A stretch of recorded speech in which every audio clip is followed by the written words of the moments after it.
Hi mga Joe! For today's video, another day, another mini vlog. Maririnig nyo, napakalakas ng ulan. Tira ko nga yung pinto para konti na lang yung marinig nyo. Tapos wala pang power dito sa amin. Sabi nga ng tarel ko, 8 to 6 mawawalan daw ng power. Diyos ko, magse-7 na, hindi pa nga ito binubuksan. Kaya, heto tayo, voice over muna. Kayo ba mga Joe, ano bang ginawa nyo buong maghapon? Marami bang nag-scatter dyan? Yay! Number cake nga yung gagawin natin ngayon. At itong si client ay yung matalik na kaibigan ko. 12 years na nga sila ng jowa bells niya.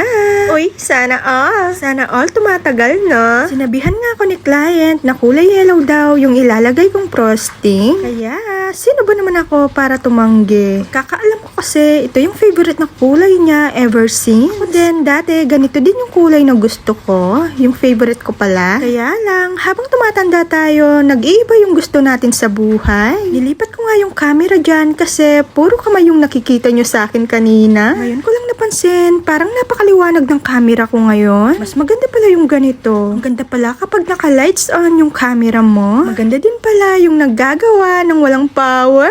Gusto nga namin lumabas kanina, kaya lang naisip ko gastos na naman. Kaya ang ginawa ko, gumawa na lang ako ng mga edible toppers. Pagkatapos, ginawa ko na nga yung cake na to. Dahil napag-usapan nga namin ni client na 5 PM nga, kailangan nakadeliver na. Diyos ko, malapit na nga akong malawbat dito. Wala pa din power. Tarel ko, please naman, sindiyo na. At buti na lang, umulan ngayon. Kung ali, pawasan na yung gana-gana.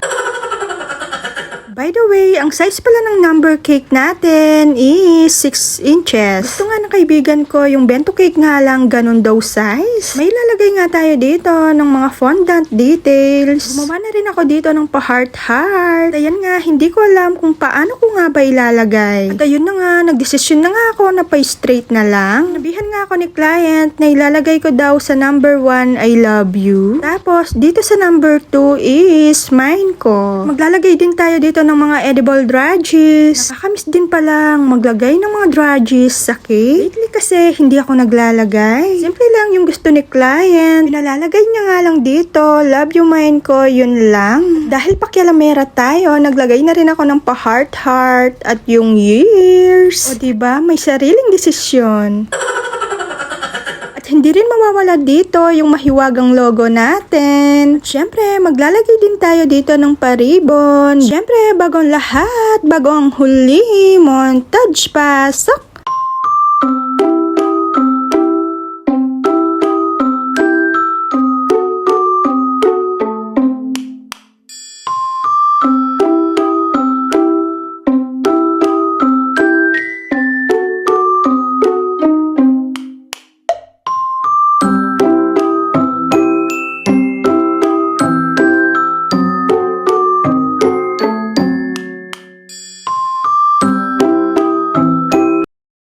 Happy 12 years anniversary!